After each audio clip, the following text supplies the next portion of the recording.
Good morning students, this is Prasanna working as a statistics lecturer in Sir CRR College for Women Yeluru. Today I would like to discuss about Unit 3 hypothesis testing and our topic is chi-square test. First of all, chi-square test అంటే మనం ఇక్కడ ఏం తీసుకుంటున్నామమ్మా? The square of a standard normal variate is known as chi-square variate with 1 degrees of freedom. Thus if x follows n of mu comma sigma square అంటున్నారు. First కై square వేరియేట్ని define చేయాలి అంటున్నారు. అంటే కై స్క్వేర్ వేరియేట్ అనేది standard normal వేరియేట్ని base చేసుకుని తీసుకుంటున్నాము. Already standard normal variate అంటే దాని యొక్క ఫార్ములా ఎలా తీసుకుంటున్నామమ్మా? z equal to x minus mu by sigma అంటున్నారు. ఓకేనా? ఆ స్టాండర్డ్ నార్మల్ వేరియేట్ని స్టాండర్డ్ నార్మల్ వేరియేట్ని స్క్వేర్ కింద తీసుకుంటే దాన్నే మనం కై స్క్వేర్ వేరియేట్ అంటున్నాము. అంటే ఇప్పుడు జెడ్ స్క్వేర్ ఈక్వల్ టు అని ఎలా రాసుకోవచ్చమ్మా? X minus mu by sigma whole square is a chi square variate with 1 degrees of freedom అంటున్నారు. ఇది కై స్క్వేర్ వేరియేట్ యొక్క 1 degrees ఆఫ్ ఫ్రీడమ్ అని చెప్తున్నారు. అంటే ఒక వేరియబుల్నే రిప్రజెంట్ చేస్తున్నాం కాబట్టి దాన్ని విత్ 1 degrees ఆఫ్ ఫ్రీడమ్ అని చెప్తున్నాము. అలాగే next, in general x1 x2 and so on xn are n independent normal variates with mean mu1 mu2 and so on mun and variance sigma 1 square sigma 2 square and so on sigma n square. దాన్ని అని చెప్పి మనకి దాని యొక్క formula ఇచ్చాడు.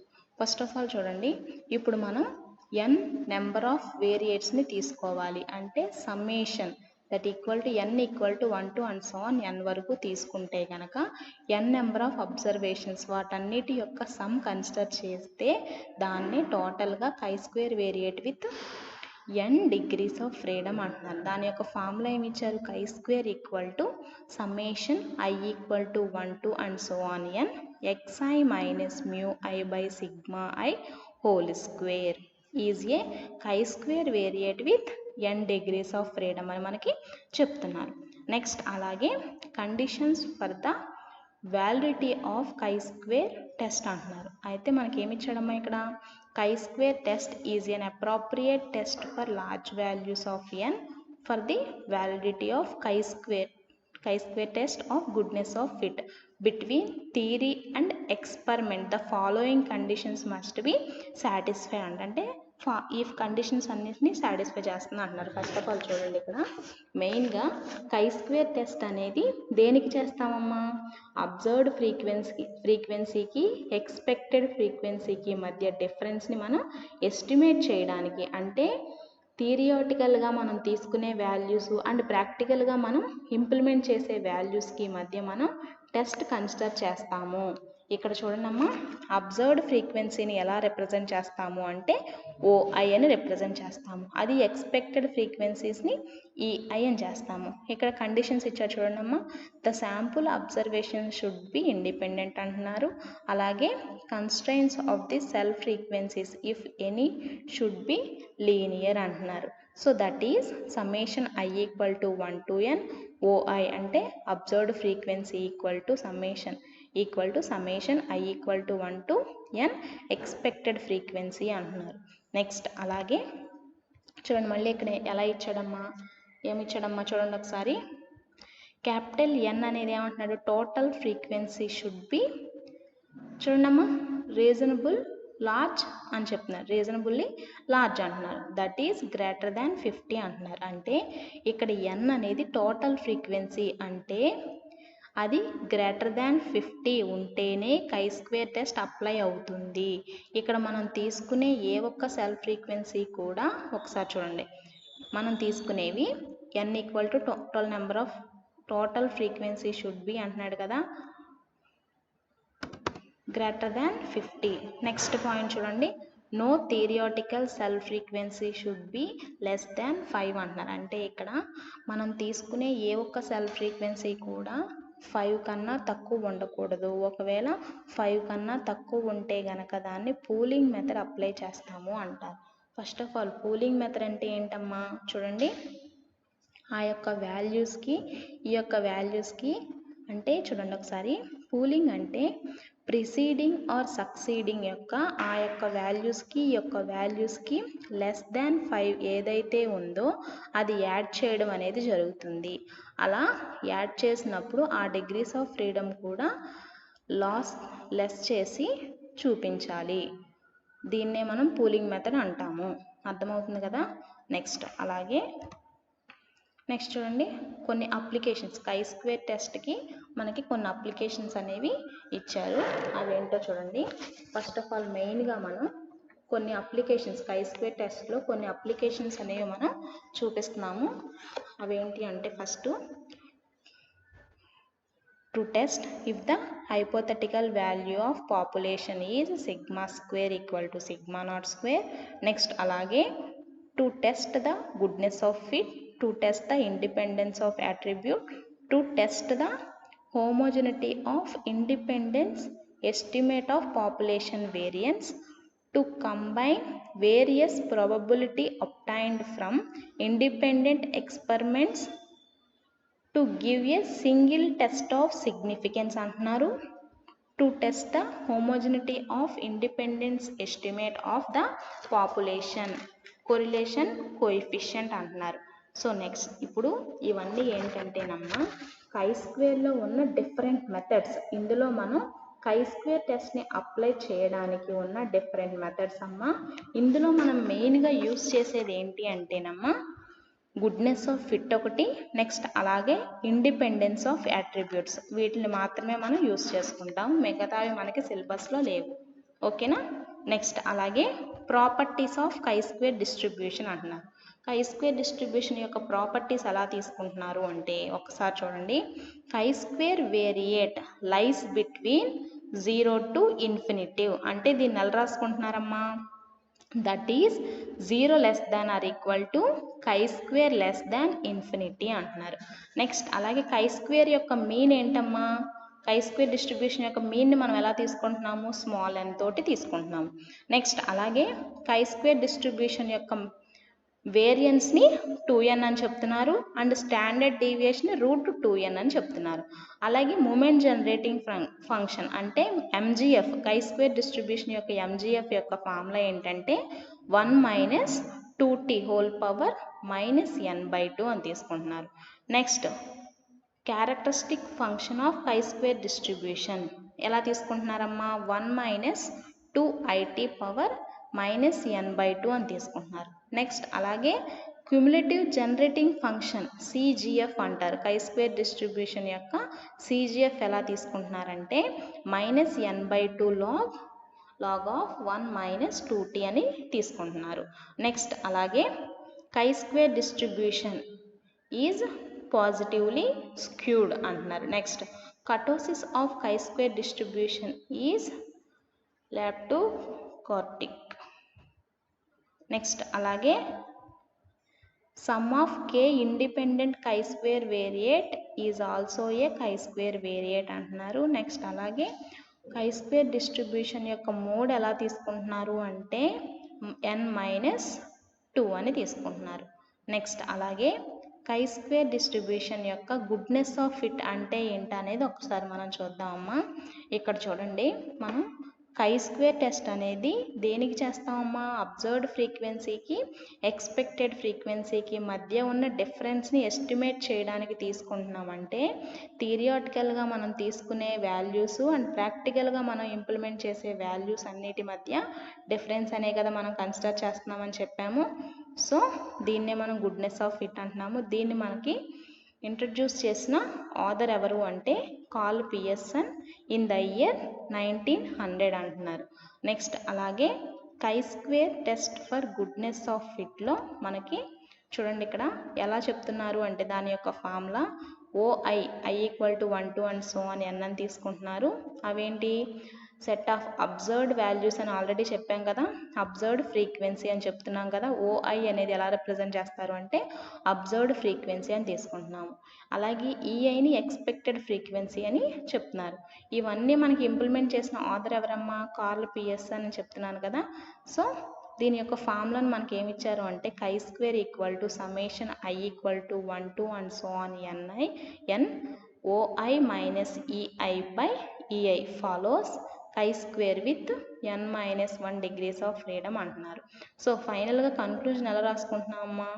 If the calculated chi² less than tabulated chi², then we accept the null hypothesis, otherwise we reject the null hypothesis H0 at given level of significance అంటారు. అంటే మనం chi² డిస్ట్రిబ్యూషన్లో chi² టెస్ట్లో క్యాలిక్యులేటెడ్ వాల్యూని టేబులేటెడ్ వాల్యూని compare చేసుకుంటే calculated value is less than tabulated value of chi² distribution అయితే we accept the null hypothesis, లేదు అంటే we reject the null hypothesis H0 at the given level of significance అని చెప్తున్నారు.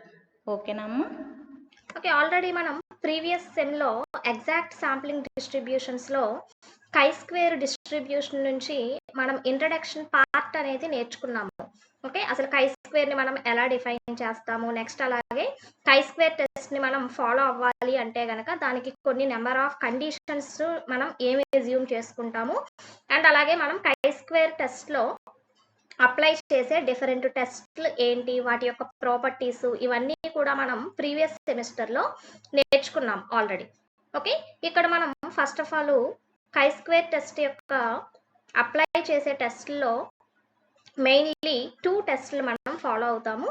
అందులో వన్ ఆఫ్ ద టెస్ట్ వచ్చి chi² test for goodness of fit and another one వచ్చి chi² test for independence of attributes. Okay, అయితే ఇందులో మనం first test చూసినట్లయితే కనుక chi² test for goodness of fit. Okay, already మనం chi²ని ఎలా డిఫైన్ చేస్తున్నాం అనేది మనం ప్రీవియస్ సెమిస్టర్లో నేర్చుకున్నాము. ఓకే, స్టాండర్డ్ నార్మల్ వేరియేట్కి స్క్వేర్ అప్లై చేస్తే కనుక దాన్నే మనం chi² వేరియేట్ కింద కన్సిడర్ చేసాము. ఎన్ని నెంబర్ ఆఫ్ అబ్జర్వేషన్స్ అయితే తీసుకుంటామో దాని ప్రకారం chi² వేరియేట్ని x minus mu by sigma whole square అని చెప్పి రాసుకున్నాము. నెక్స్ట్ ఇక్కడ chi² test for goodness of fit test చేయడానికి దాని యొక్క test procedure and formula representation ఏంటనేది చూద్దాం. Okay, very powerful test for testing the significant difference between theory and experiment is known as a chi² test for goodness of fit. Okay, ఇక్కడ chi² test for goodness of ఫిట్ని మనం ఎలా define చేస్తున్నామంటే theoretical and experiment procedures ఏవైతే ఉన్నాయో ఆ రెండిట్ల మధ్య ఉన్న డిఫరెన్సెస్ని మనం ఎస్టిమేట్ చేయడానికి యూజ్ చేసే test of significance for powerful test for differences between theory and experiment ఏదైతే ఉందో దీన్నే మనం chi² test for goodness of fit కింద కన్సిడర్ చేస్తున్నాము. ఓకే, ఈ యొక్క టెస్ట్ని మనకి ఇంట్రడ్యూస్ చేసిన mathematician curl Pearson in 1900. Okay, this was given by curl Pearson in 1900. Next, this method is useful to find if the deviation of the experiment for the theory is just by chance or is it really due to the inadequacy of the theory to fit the observed data. Okay, main మనకి ఈ యొక్క test అనేది దేనికి use అవుతుందంటే మనం with in థియరియాటికల్గా consider చేసిన ప్రొసీజర్కి and అలాగే by experiment wise మనం చేసిన ప్రొసీజర్కి కూడా రిలేటెడ్గా ఏమైనా మనకి డిఫరెన్సెస్ ఉన్నాయా, లేకపోతే ఆ రెండిటికి మధ్య ఉన్న డిఫరెన్స్ అనేది మనం కన్సిడర్ చేసిన డేటాకి ఎంతవరకు ఫిట్ అవుతుంది అంటే మనం థియరియాటికల్గా రిప్రజెంట్ చేసిన దాన్ని విత్ ఇన్ ప్రాక్టికల్గా ఇంప్లిమెంట్ చేసేటప్పుడు ఆ యొక్క ఎక్స్పెరిమెంట్కి మనం ఎంతవరకు ఫిట్ అయ్యేలాగా ఆ యొక్క డేటాని మనం కన్సిడర్ చేయొచ్చు, అబ్జర్వ్ డేటాని కన్సిడర్ చేయొచ్చు అని చెప్పే రిప్రజెంటేషన్నే మనం ఇక్కడ chi² test for goodness of fit కింద కన్సిడర్ చేయడం జరుగుతుంది. ఓకే, నెక్స్ట్ దీని యొక్క టెస్ట్ స్టాటిస్టిక్ అనేది చూసుకున్నట్లయితే chi² is equal to summation over I is equal to 1 to n OI minus EI whole square by EI which follows chi² of n minus 1 degrees of freedom. Okay, ఇది already మనం previous సెమిస్టర్లో కూడా represent చేసాము. chi² test for goodness of ఫిట్కి formula representation. అయితే ఇందులో మనం ఈ యొక్క నొటేషన్స్ చూద్దాము. ఇక్కడ OI అనేది మనం కన్సిడర్ చేసిన అబ్జర్వ్డ్ ఫ్రీక్వెన్సీస్ని రిప్రజెంట్ చేస్తుంది. అంటే ఇక్కడ అబ్జర్వ్డ్ ఫ్రీక్వెన్సీస్నే మనం ఎక్స్పెరిమెంటల్ ఫ్రీక్వెన్సీస్ అని కూడా డిఫైన్ చేస్తాము. అండ్ అలాగే ఈఐ అనేది expected frequencies, that means theoretical frequencies ఏవైతే ఉన్నాయో వాటిని మనకి ఇక్కడ రిప్రజెంట్ చేస్తుంది అనమాట. ఓకే, ఇప్పుడు మనం chi² test for goodness of fit అనేది అబ్జర్వ్డ్ ఫ్రీక్వెన్సీస్ కి అండ్ థియరియాటికల్ ఫ్రీక్వెన్సీస్ కి మధ్య ఉన్న సిగ్నిఫికెన్స్ ఆఫ్ డిఫరెన్స్ ని మనం టెస్ట్ చేయడానికి ఈ యొక్క గుడ్నెస్ ఆఫ్ ఫిట్ ని మనం యూజ్ చేస్తున్నామని చెప్పుకున్నాము. ఓకే, ఇప్పుడు chi² test for goodness of fit ప్రకారం దాని యొక్క టెస్ట్ స్టాటిస్టిక్ ఫార్ములా తీసుకుంటే chi² is equal to summation over i is equal to 1 to n oi minus ei whole square by ei. Okay, ఇది formula representation. ఇందులో O I అనేది observed frequencies ని represent చేస్తుంది and అలాగే ఈఐ అనేది expected frequencies ని represent చేస్తుంది. Next which follows chi² n-1 degrees of freedom అంటున్నాము. ఓకే, ఆల్రెడీ మనం ప్రీవియస్ యూనిట్స్ లో లార్జ్ శాంపుల్ టెస్ట్ లో చేసిన టెస్ట్లన్నిటికీ కూడా క్యాలిక్యులేటెడ్ వాల్యూస్ ని మనం టేబులేటెడ్ వాల్యూస్ తోటి కంపేర్ చేసాం. ఓకే, అలా టేబులేటెడ్ వాల్యూని మనం తీసుకోవడానికి 1 tailed or 2 tailed test follow అవుతుందా, at a percent of level of significance దగ్గర మనం టెస్ట్ చేయాలి అనేది ఆ రెండిట్ల యొక్క టేబులేటెడ్ వాల్యూని మనం సెలెక్ట్ చేసుకుంటున్నాము. బట్ ఇక్కడ chi² distribution or chi² test for goodness of fit వచ్చేసరికి ఇక్కడ మనకి 1 టైల్డ్ ఆర్ 2 టైల్డ్ టెస్ట్స్ అనేవి మనం కన్సిడర్ చేయము. At degrees of freedom and level of significance యొక్క టేబులేటెడ్ వాల్యూ ఏదైతే ఉందో దాన్ని మనం కన్సిడర్ చేయడం జరుగుతుంది. ఓకే, సో ఇక్కడ n అనేది మనం తీసుకున్న నెంబర్ ఆఫ్ అబ్జర్వేషన్స్ ని రిప్రజెంట్ చేస్తుంది. ఓకే, ఇక్కడ మనం తీసుకునే ఒక్కొక్క టెస్ట్ ప్రొసీజర్ కి ఈ యొక్క డిగ్రీస్ ఆఫ్ ఫ్రీడమ్ అనేది కూడా మనకి చేంజ్ అవుతూ ఉంటుంది. ఇక్కడ మనం chi² test for goodness of fit వచ్చేసరికి మనం తీసుకునే డిగ్రీస్ ఆఫ్ ఫ్రీడమ్ యొక్క రిప్రజెంటేషన్ n-1. ఓకే, ఈ యొక్క n-1 degrees of freedom at level of significance దగ్గర మనం టేబులేటెడ్ వాల్యూని అజ్యూమ్ చేసుకోవడం జరుగుతుంది. ఓకే, ఇవన్నీ కూడా ఈ యొక్క chi² టేబులేటెడ్ వాల్యూస్ కూడా మనకి లాగరిథం బుక్ లో chi² టేబుల్స్ ఉంటాయి. ఆ యొక్క టేబులేటెడ్ వాల్యూస్ మనం అక్కడి నుంచి కన్సిడర్ చేసుకోవడం జరుగుతుంది. ఓకే, అంటే మనం ఇక్కడ chi² test for goodness of fit ప్రకారం ఈ యొక్క ఫార్ములాని మనం బేస్ చేసుకొని, అంటే దట్ మీన్స్ దీన్నే మనం ఎక్కడ టెస్ట్ స్టాటిస్టిక్ అని కూడా కన్సిడర్ చేయొచ్చు. ఈ యొక్క మా ఫార్ములాని మనం బేస్ చేసుకొని ఫస్ట్ ఆఫ్ ఆల్ క్యాలిక్యులేటెడ్ వాల్యూని మనం కన్సిడర్ చేయడం జరుగుతుంది. నెక్స్ట్ ఈ యొక్క క్యాలిక్యులేటెడ్ వాల్యూని టేబులేటెడ్ వాల్యూ తోటి కంపేర్ చేస్తాము. ఓకే, దాన్ని ఇక్కడ మనకి కండిషన్ ఏంటంటే if modulus over chi² calculated value less than chi² tabulated value అయితే గనక we accept the null hypothesis, otherwise we reject the null hypothesis at the given level of significance. Okay, మనం previous unit లో మనం ఎలా అయితే different టెస్ట్లు మనం assume చేసుకునే యొక్క ప్రాబ్లం కన్సిడరేషన్ ఇస్తే కనుక ఎలా సాల్వ్ చేసామో, in the similar way chi² test for goodness of fit లో కూడా ఫస్ట్ ఆఫ్ ఆల్ మనకి ఇచ్చిన ప్రాబ్లమ్ ని బేస్ చేసుకుని null hypothesis, alternative hypothesis assume చేసుకోవడం జరుగుతుంది. దాని తర్వాత టెస్ట్ స్టాటిస్టిక్, అంటే ఇక్కడ ఉన్న ఫార్ములాని మనం బేస్ చేసుకుని chi² క్యాలిక్యులేటెడ్ వాల్యూని ఫైండ్ అవుట్ చేయడం జరుగుతుంది.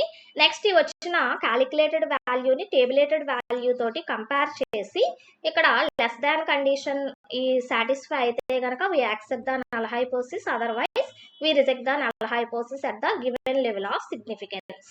ఓకే, ఇది chi² test for goodness of fit యొక్క టెస్ట్ ప్రొసీజర్. ఓకే, నెక్స్ట్ మనకి వేరియస్ ప్రాబ్లం రిప్రజెంటేషన్స్ ఇస్తే కనుక మనం వాటిని బేస్ చేసుకొని ఈ యొక్క chi² test for goodness of fit అనేది ఎలా అప్లై చేయాలనేది నేర్చుకుందాము.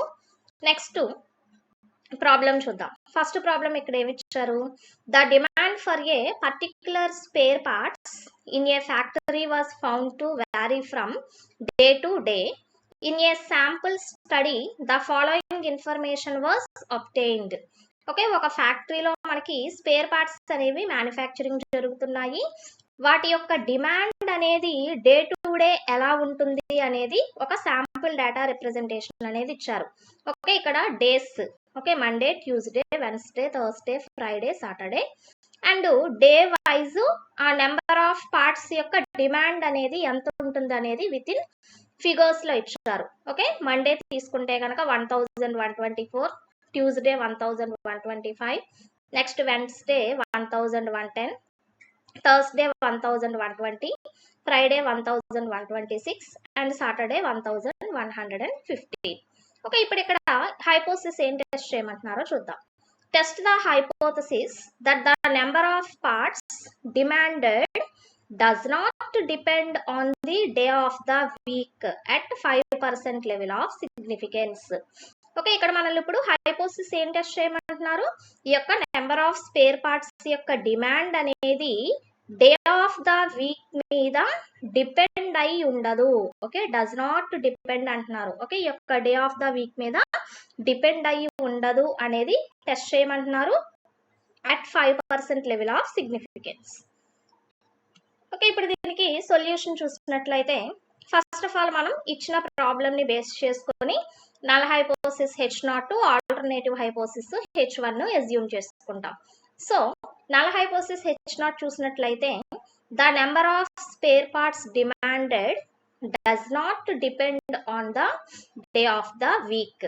ఓకే, సో ఇక్కడ మనం నల్ హైపోథసిస్ లో అజంప్షన్ ఏం చెప్పుకున్నామో మనకి ఎప్పుడూ కూడా సిగ్నిఫికెంట్ డిఫరెన్స్ అనేది ఉండకూడదు అని చెప్పుకున్నాము. ఓకే, సో దాని ప్రకారం ఇక్కడ ఏమవ్వాలి?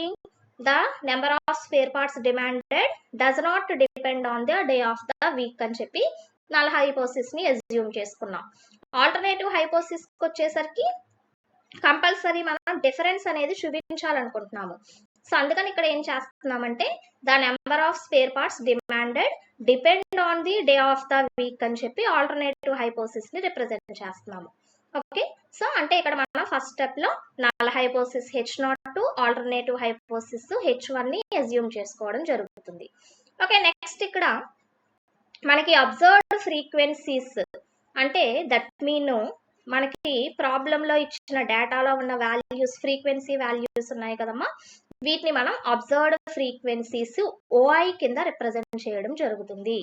ఓకే, నెక్స్ట్ మనకి ఫార్ములాలో EI values, expected frequency values కావాలి. సో ఆ యొక్క ఎక్స్పెక్టెడ్ ఫ్రీక్వెన్సీ వాల్యూస్ ని మనకి క్యాలిక్యులేట్ చేయడానికి formula EI is equal to 1/n summation over I equal to 1 to n OI. అంటే మనకి ప్రాబ్లంలో ఇచ్చిన అబ్జర్వ్డ్ ఫ్రీక్వెన్సీస్ కి మీన్ క్యాలిక్యులేట్ చేస్తే వచ్చే వాల్యూస్ నే మనం ఎక్స్పెక్టెడ్ ఫ్రీక్వెన్సీస్ కింద కన్సిడర్ చేయడం జరుగుతుంది. ఓకే, సో ఇప్పుడు ఈ యొక్క ఫార్ములాని మనం బేస్ చేసుకొని ఇక్కడ ఇచ్చిన ఫ్రీక్వెన్సీ వాల్యూస్ బై యాడ్ చేసుకుని ఈ యొక్క వాల్యూస్ అన్నిటిని divided by 6, number of observations 6 కాబట్టి బై 6 చేస్తే నాకు ఇక్కడ మీన్ వాల్యూ ఎంత వచ్చింది? 1120. Okay, these are EI values. Okay, next ఇప్పుడు మనకి టెస్ట్ స్టాటిస్టిక్ ఏదైతే ఉందో దాన్ని మనం బేస్ చేసుకొని క్యాలిక్యులేటెడ్ వాల్యూని మనం ఫైండ్ అవుట్ చేయాలి. సో దానికోసం నేను ఇక్కడ ఒక టేబులర్ ఫామ్ ని ప్రిపేర్ చేసుకుంటున్నాను.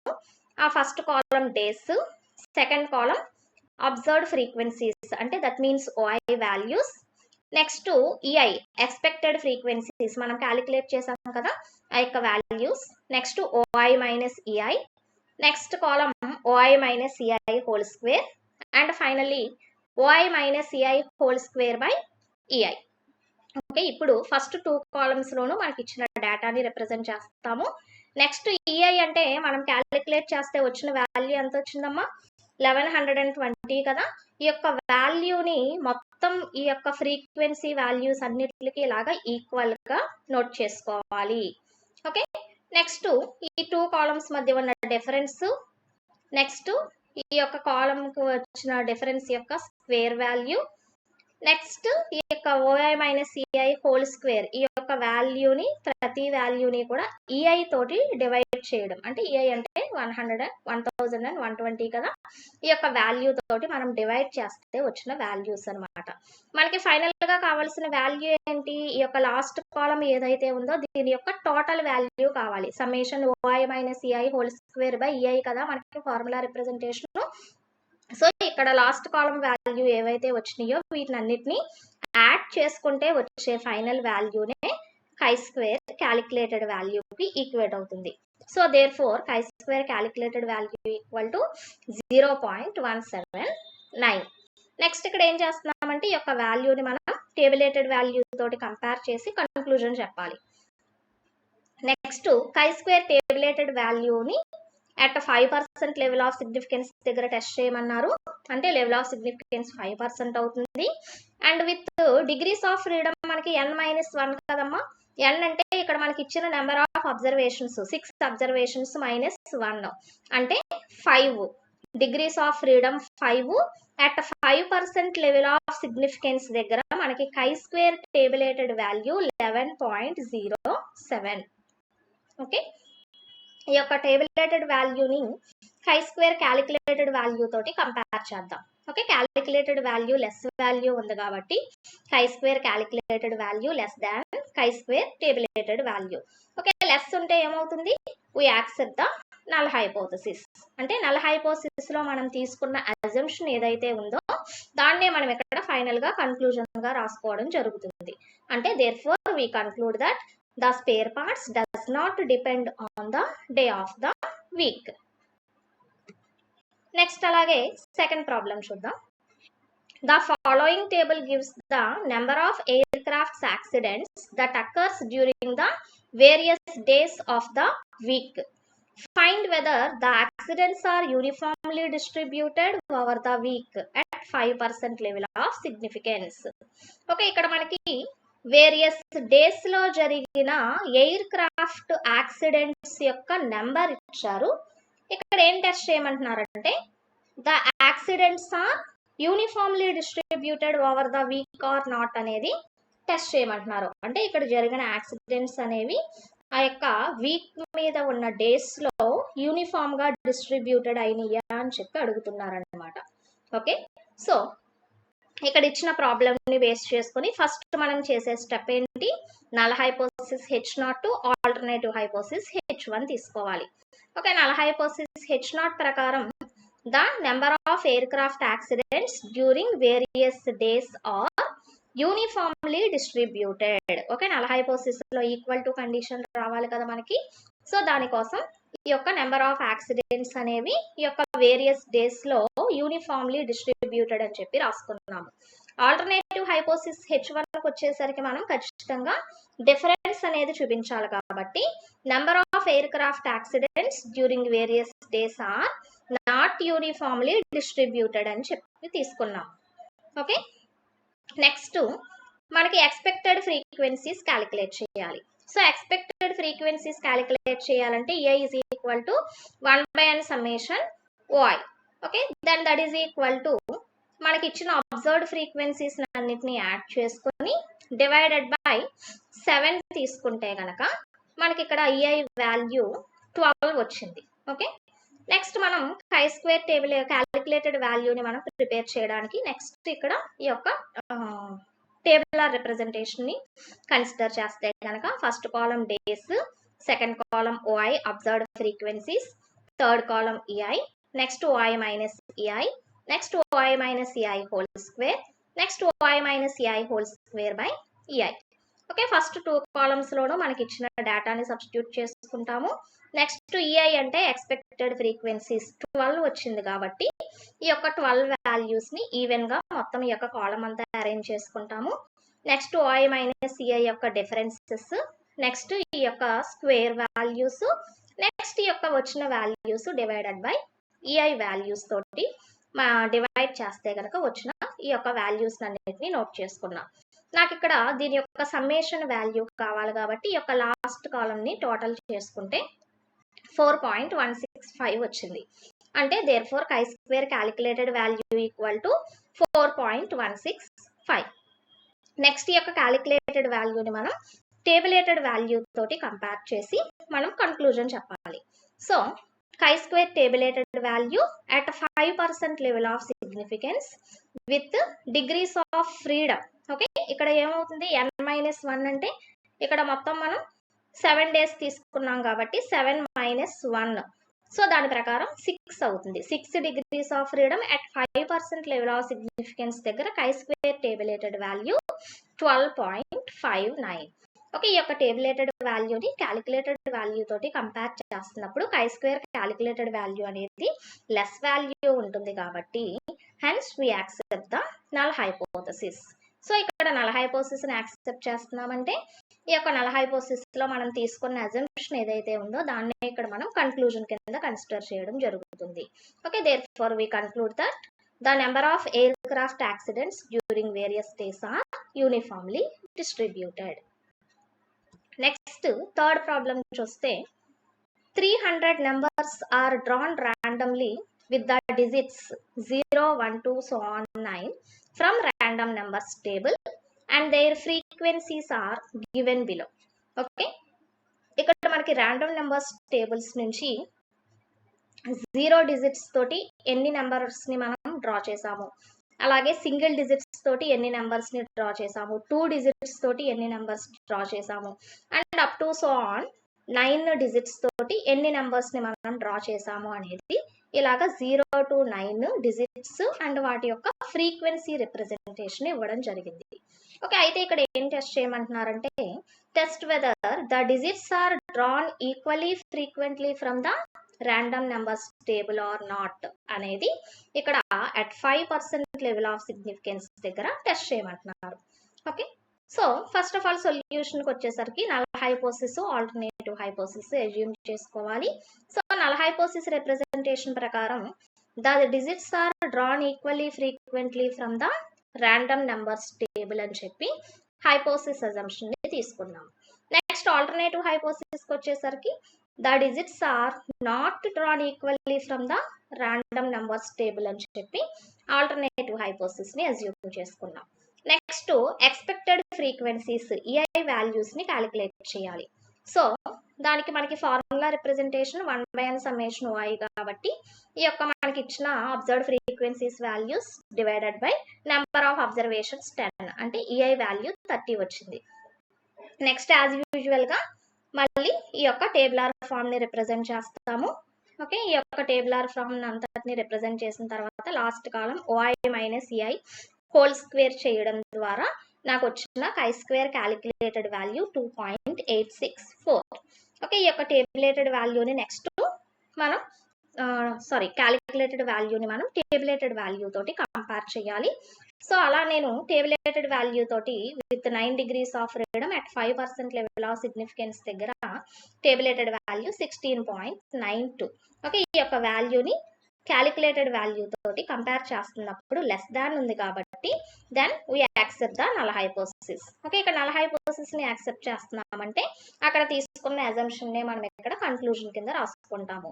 అంటే therefore we conclude that the digits are drawn equally frequently from the random numbers table.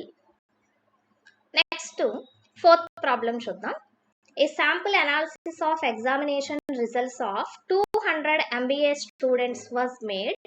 It was found that 46 students had failed, 68 secured a third division, 62 secured a second division and the rest were placed in first division. Are these figures commensurate with the general examination results, which is ratio of 4:3:2:1 for various category respectively at 5% level of significance? Okay, ఈ యొక్క fourth problem వచ్చేసరికి కొంచెం different procedure చూద్దామా. ఇక్కడ 200 MBA students యొక్క result ఇచ్చారు. Okay, sample analysis ప్రకారం 200 MBA students యొక్క రిజల్ట్స్ ఇచ్చారు. ఏంటా రిజల్ట్స్ అంటే 46 స్టూడెంట్స్ ఫెయిల్ అయితే 68 స్టూడెంట్స్ థర్డ్ డివిజన్లో ఉన్నారు, 62 స్టూడెంట్స్ సెకండ్ డివిజన్లో ఉన్నారు, రెస్ట్ వర్ అంటే రిమైనింగ్ స్టూడెంట్స్ ఫస్ట్ డివిజన్లో ఉన్నారు. ఓకే, నెక్స్ట్ ఈ యొక్క ఫిగర్స్ని మనం బేస్ చేసుకొని వాళ్ళ యొక్క మెయిన్ ఎగ్జామినేషన్ రిజల్ట్స్ అనేది 4:3:2:1 రిప్రజెంటేషన్లో ఉండడానికి ఛాన్స్ ఉంటే గనక దాన్ని 5% లెవెల్ ఆఫ్ సిగ్నిఫికెన్స్ ప్రకారం మనకి ఇక్కడ టెస్ట్ చేయమంటున్నారు. ఓకే, ఈ యొక్క ప్రాబ్లమ్ని మనం బేస్ చేసుకొని first of all null hypothesis alternative hypothesis assume చేసుకుందాం. ఓకే, నల్ హైపోథిసిస్ H0 వచ్చేసరికి ద గివెన్ డేటా అంటే మనకి శాంపుల్ డేటా ఏదైతే ఇచ్చారో దీని ప్రకారం commensurate with the general examination result అని చెప్పి తీసుకున్నాం. ఆల్టర్నేటివ్ హైపోథిసిస్ H1 వచ్చేసరికి the given data does not commensurate with the general examination result. Okay, next tabular form category 4 categories ఉన్నట్టు మనకి 200 మొత్తం స్టూడెంట్స్ లోంచి failed, third division, second division, first division. O I అంటే observed frequencies అంటే fail అయిన students 46, third division లో వాళ్ళు 68, second division వాళ్ళు 62 అండ్ ఫస్ట్ డివిజన్ అంటే ఈ యొక్క 3 నెంబర్స్ ని మనం యాడ్ చేసుకుని 200 లోంచి సబ్ట్రాక్ట్ చేస్తే మిగిలిన నెంబర్ వస్తుంది, that is 24 secured in first division. అయితే మనం ఇక్కడ ఇంతకు ముందు వరకు చేసిన ప్రాబ్లమ్స్ లో ఈఐ వాల్యూస్ అనేవి మనం యావరేజ్ ఆఫ్ అబ్జర్వ్డ్ ఫ్రీక్వెన్సీస్ తోటి రిప్రజెంట్ చేసాం.